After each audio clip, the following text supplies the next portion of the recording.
नमस्कार. राष्ट्रीय कुष्ठरोग विरोधी दिन या विषयाअंतर्गत आपल्याशी संवाद साधण्याचा हा एक प्रयत्न आहे. अशा महत्त्वपूर्ण विषयासाठी कृपया चॅनलला सबस्क्राईब करा. आपली मते आणि सूचना कमेंट बॉक्समध्ये लिहा. राष्ट्रीय कुष्ठरोग विरोधी दिन दरवर्षी 30 जानेवारी रोजी राष्ट्रपिता महात्मा गांधींच्या पुण्यतिथीनिमित्त साजरा केला जातो. महात्मा गांधींनी कुष्ठरोगाबद्दल सहानुभूती आणि करुणेची भावना ठेवून त्यांच्या सेवेसाठी महत्त्वपूर्ण काम केले. सामाजिक कलंक दूर करण्यासाठी जागरूकता निर्माण केली आणि त्यांच्या कार्यामुळे कुष्ठरोग निर्मूलन चळवळीला बळ मिळाले. कुष्ठरोगाला हॅन्सन्स रोग असेही म्हणतात. हा एक जुनाट जीवाणूजन्य संसर्गजन्य रोग जो प्रामुख्याने त्वचा, मज्जातंतू आणि श्वसन मार्गावर परिणाम करतो, ज्यामुळे संवेदना कमी होणे, स्नायू कमकुवत होणे आणि त्वचा विकृत होणे अशी लक्षणे दिसतात. मात्र योग्य वेळी बहु औषध उपचाराने तो पूर्णपणे बरा होतो, ज्यामुळे कायमचे अपंगत्व टाळता येतो. कुष्ठरोगाची प्रमुख लक्षणे म्हणजे त्वचेवर फिकट रंगाचे किंवा लालसर चट्टे पडणे, शरीराच्या विविध भागावर विशेषतः हात आणि पायामध्ये बधिरता किंवा संवेदना कमी होणे, स्नायूची ताकद कमी होणे, नसांना सूज येणे आणि दुखणे, डोळे, नाक, हातापायाने विकृती येणे गंभीर अवस्थेमध्ये असल्यानंतर. हा आजार मायक्रोबॅक्टेरियम लेप्री नावाच्या जीवाणूमुळे होतो. हा रोग श्वसनातील थेंबामधून पसरतो, पण तो खूप हळूहळू पसरतो आणि दीर्घकाळ संपर्कात राहिल्यास संसर्ग होऊ शकतो. कुष्ठरोगावर प्रभावी औषध उपलब्ध आहेत, ज्यांना मल्टी ड्रग थेरपी म्हणजे MDT म्हणतात. योग्य वेळी उपचार घेतल्यास कुष्ठरोग बरा होतो आणि अपंगत्व टाळता येते. उपचाराचा कालावधी आजाराच्या प्रकारानुसार 6 महिने ते 1-2 वर्ष असू शकतो. महत्वाची बाब म्हणजे कुष्ठरोग प्राणघातक रोग नाही, पण उपचार न केल्यास गंभीर अपंगत्व येऊ शकते. स्पर्शसारख्या अभियानाद्वारे कुष्ठरोगाबद्दल जागरूकता वाढवण्याचे आणि कलंक दूर करण्याचे प्रयत्न केले जातात. विज्ञानयात्री गेरहार्ड हेनरिक आर्मोर हॅन्सन हे नॉर्वे देशाचे वैद्य होते. त्यांनी कुष्ठरोगाला कारणीभूत ठरणारा जीवाणू मायकोबॅक्टेरियम लेप्री शोधून काढला.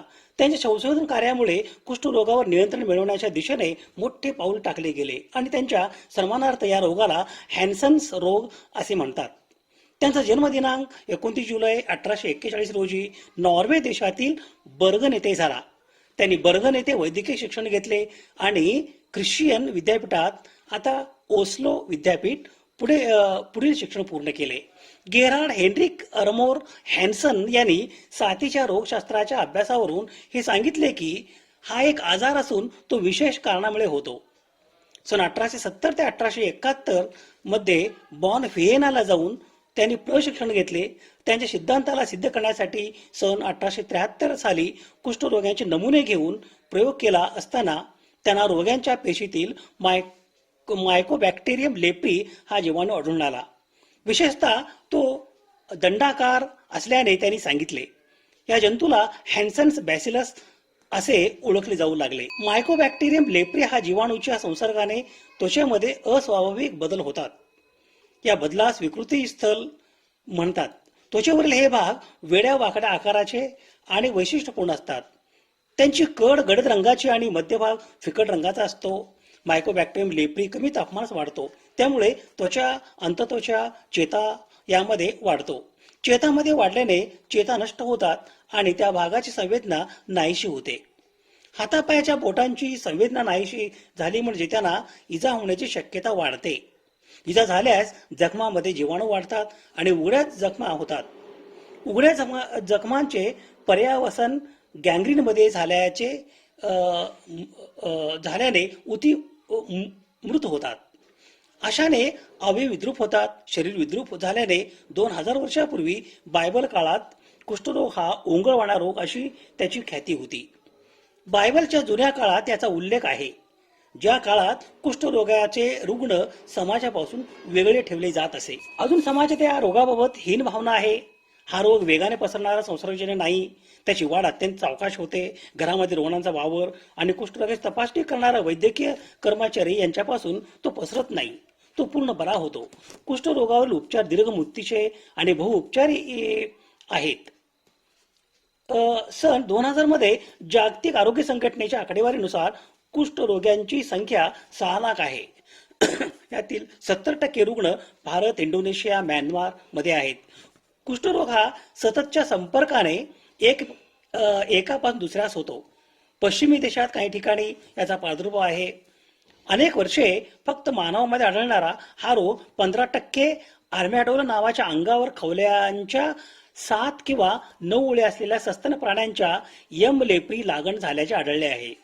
मायकोबॅक्टेरियम लेप्री हा जीवाणू मायकोबॅक्टेरियम ट्युबरक्युलोसिस सारखाच आहे. मायकोबॅक्टेरियम ट्युबरक्युलमुळे क्षयरोग होतो. हे दोन्ही जीवाणू सूक्ष्मदर्शकाखाली पाहण्यासाठी ऍसिड फास्ट विरंजक वापरावे लागते. त्यामुळे यास ऍसिड फास्ट जीवाणू असेही म्हणतात. मायकोबॅक्टेरियम लेप्रीचा शरीरात शिरकाव झाल्याच्या 2 प्रतिक्रिया होतात. यातील ट्युबरक्युलिड लेप्री हा तुलनेने सौम्य रोग आहे. शरीराची प्रतिकार यंत्रणा ज्या ठिकाणी मायकोबॅक्टेरियम ट्युबरक्युलिड लेप्रीचा शिरकाव झाला आहे त्या ठिकाणी त्यास अटकाव करते. त्याचा प्रसार शरीरात इतर ठिकाणी होणार नाही यासाठी ही उपाययोजना आहे. ही यंत्रणा शरीराच्या त्वचेमध्ये खोलवर कार्य करीत असल्याने केसांची मुळे, घाम येणाऱ्या ग्रंथी आणि संवेदी चेती यांचा नाश होतो. परिणामी त्वचा कोरडी आणि रंगहीन बनते. त्वचा संवेदनहीन झाल्याने स्पर्श ज्ञान होत नाही. चेहरा, हात आणि पायाच्या चेता आकाराने मोठ्या होतात. डॉक्टरांना ते जाणवतात. चेता हातात जाणवणे हे टीटी म्हणजे ट्युबरक्युलिड लेप्री चे लक्षण आहे. या प्रकारात टीटी जीवाणूंची संख्या कमी असल्याने यास पॉसिबॅसिलरी लेप्री असेही म्हणतात. 70% कुष्ठरोगाचे रुग्ण या प्रकारातील आहेत. लेप्रोमॅटस कुष्ठरोग म्हणजे LL हा रोगाचा दुसरा प्रकार अधिक संसर्गजन्य आहे. प्रतिकार यंत्रणा या रोगापासून बचाव करण्यास अपुरी पडते. त्यामुळे कुष्ठरोगाचे जीवाणू त्वचेमध्ये वाढतात. या प्रकारास बहुजीवाणूजन्य कुष्ठरोग म्हणतात. MB मल्टीबॅसिलरी रोग असे म्हणतात. कुष्ठरोगाचे वैशिष्ट्य म्हणजे शरीरात उत्पन्न होणाऱ्या गाठी सर्व शरीरभर आणि चेहऱ्यावर या गाठी येतात. कधी कधी डोळे, नाक आणि घशामधील अंतत्वचेवर गाठी येतात. चेहऱ्यावर आलेल्या गाठीमुळे चेहरा सिंहासारखा दिसायला लागतो. MB कुष्ठरोगामुळे अंधत्व, आवाजात बदल, नाकाचा आकार बदलणे होऊ शकते. MB कुष्ठरोगाचा संसर्ग एका रुग्णापासून दुसऱ्याकडे केव्हाही होऊ शकतो. लहान मुलांमध्ये याची लागण लवकर होते. त्वचेवरील चट्टे संवेदनहीन होणे हे कुष्ठरोगाचे पहिले लक्षण आहे. LL कुष्ठरोगामध्ये नाकाचा आकार मोठा होतो. नाकाच्या अंतत्वचामध्ये कुष्ठरोगाच्या गाठी झाल्याने हा परिणाम होतो. चेहऱ्यावर आणि शरीरभर गाठी हे दुसरे लक्षण. कुष्ठरोग्यांना वेदना होत नाहीत असा सर्वसाधारण समज असला तरी परिघवर्ती चेतांच्या टोकांचा दाह होणे हे बहुतेक रोगांचे नेहमीची तक्रार आहे. दाह कमी करण्यासाठी कॉर्टिकोस्टेरॉइड द्यावी लागतात.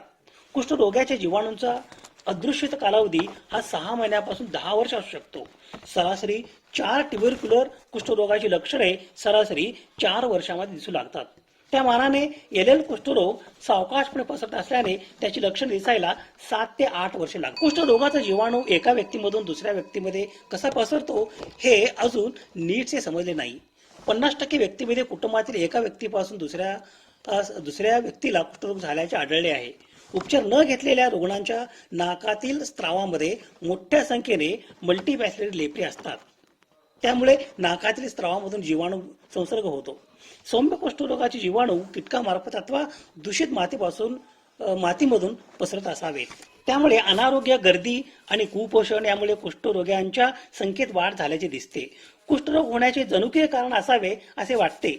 मोठ्या व्हिएतनाम कुटुंबाचे जनुकीय अभ्यास केल्यानंतर 6व्या गुणसूत्रावरील मोठ्या भागावर Q25 या ठिकाणी कुष्ठरोग प्रवण जनुक सापडले आहे. या पुढील अभ्यासात कुष्ठरोग प्रवणता म्हणजे ससेप्टिबिलिटी कंपवाताच्या म्हणजे पार्किन्सन्स या रोगाच्या अनुवंशिकतेबरोबर कार्यरत आहे असे आढळले. कुष्ठरोगाचे जीवाणू ऍसिड फास्ट बॅसिलस त्वचा, नाकातील स्त्राव किंवा उतींच्या स्त्रावामध्ये रंजक पट्टी चाचणीमध्ये दिसतात. LL जीवाणू सहज चाचणीमध्ये दिसतात, पण TT जीवाणूंची संख्या अत्यंत कमी असते. ते सहजासहजी ओळखता येत नाहीत. अशा वेळी वैद्यकीय लक्षणावरून निदान करावे लागते. त्वचेवरील चट्ट्यांची स्थिती आणि रुग्णांचा कुष्ठरोग प्रवण भागात असलेला सहवास याची खात्री करून घेतात. कुष्ठरोगाची लक्षणे आरोग्य कर्मचाऱ्यांना थोड्या दिवसाच्या प्रशिक्षणानंतर सहज ओळखता येतात. अगदी थोड्या रुग्णांना प्रयोगशाळेत निदान करून घ्यावे लागते.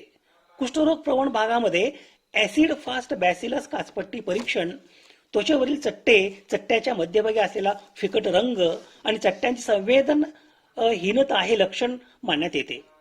जाड झालेल्या चेता आणि स्नायू दौर्बल्य हे कुष्ठरोगाचे नेमके लक्षण असते.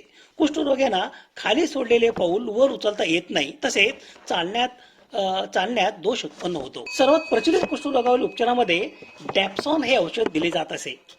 जेव्हा हे औषध नव्याने वापरात आले त्यावेळी त्याची परिणामकारता उत्तम होती, पण काही वर्षांमध्ये डॅप्सॉन प्रतिकार जीवाणू आढळल्यानंतर बहुउपचार पद्धती वापरण्यात येऊ लागली.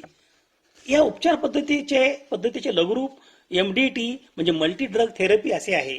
MDT मध्ये डॅप्सॉन, रिफाम्पिन म्हणजे रिफामायसिन आणि क्लोफॅझिमिन, लॅप्रिमिन या 3 जीवाणू प्रतिबंधक औषधांचा उपयोग करण्यात येतो. MB कुष्ठरोगावर 3ही औषधे देण्यात येतात. PB कुष्ठरोगावर मात्र फक्त रिफाम्पिन आणि डॅप्सॉनचे वापर करण्यात येत आहे. 3 महिन्याच्या उपचारानंतर रुग्णाचा संसर्ग कमी व्हायला लागतो.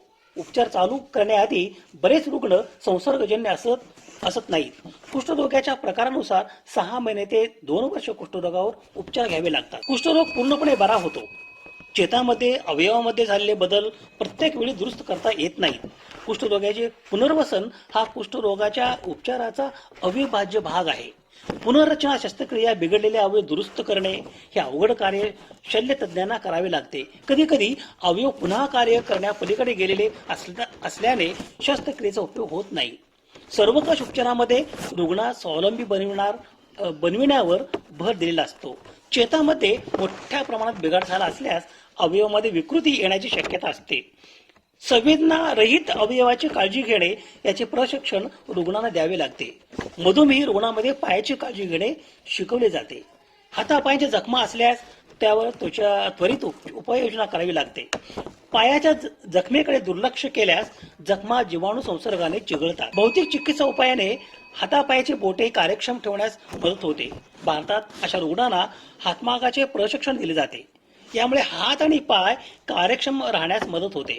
हात आणि पायांना आधार देण्यासाठी पूर्वरचित भाग बांधल्याने अवयवामधील सामान्य बिघाड आटोक्यात येतात. कुष्ठरोगासाठी खास पद्धतीची पादत्राणे बनवली आहेत. त्यामुळे पायास व्रण होणे टळते. त्वरित निदान आणि उपचार केल्याने इतिहास काळातील या रोगावर मात केली आहे. कुष्ठरोगाशी संपर्कात आलेल्या व्यक्तीची तपासणी हा नवे रुग्ण होण्याचे थांबविण्याचा उत्तम मार्ग आहे. अशा व्यक्तीची सतत 5 वर्षे तपासणी करणे गरजेचे आहे. काही ठिकाणी रुग्णाच्या सहवासातील व्यक्तींना प्रतिबंधक उपाय म्हणून डॅप्सोन उपचार दिले जातात. मुरलीधर देवीदास तथा बाबा आमटे यांनी कुष्ठरोगांच्या निर्मूलनासाठी प्रयत्न केले.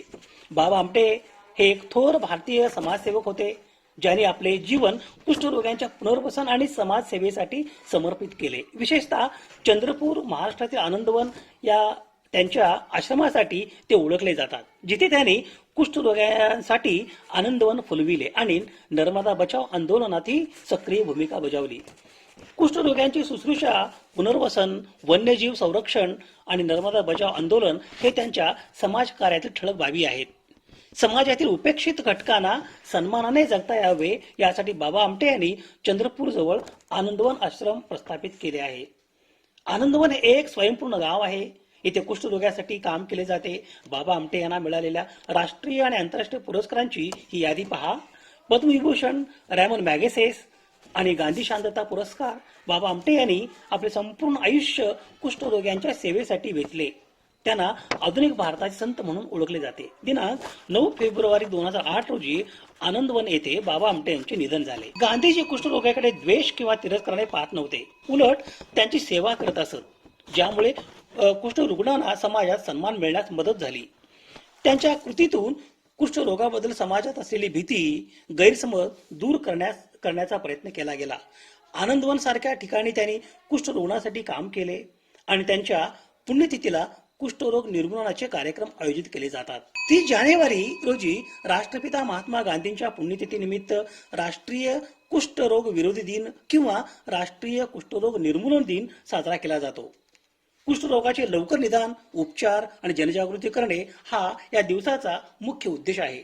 स्पर्श अभियान या शीर्षकांतर्गत कलंक कुष्ठरोगाचा मिटवूया, सन्मानाने स्वीकार करूया यासारख्या घोषवाक्यामधून जनजागृती केली जाते. भारत सरकारच्या राष्ट्रीय कुष्ठरोग निर्मूलन कार्यक्रम कुष्ठरोग निर्मूलनासाठी कार्यरत आहे. 30 जानेवारी हा दिवस महात्मा गांधींच्या त्यागाचे आणि कुष्ठ रुग्णाप्रती असलेल्या त्यांच्या बांधिलकीचे स्मरण करतो. तसेच कुष्ठरोग निर्मूलनाच्या राष्ट्रीय प्रयत्नांना चालना देतो. 30 जानेवारी राष्ट्रपिता महात्मा गांधी यांच्या पुण्यतिथीनिमित्त त्यांना विनम्र अभिवादन. सत्य आणि अहिंसेचा मार्ग दाखवणाऱ्या बापूंनी सांगितलेले मूल्य आजही प्रेरणादायी आहेत. गांधीजींच्या पावन स्मृतीस त्रिवार वंदन. स्रोत संदर्भासाठी ही यादी आहे. अशा महत्त्वपूर्ण विषयासाठी कृपया चॅनलला सबस्क्राईब करा. आपली मते आणि सूचना कमेंट बॉक्समध्ये लिहा. विज्ञान निष्ठा हीच जीवन निष्ठा. धन्यवाद.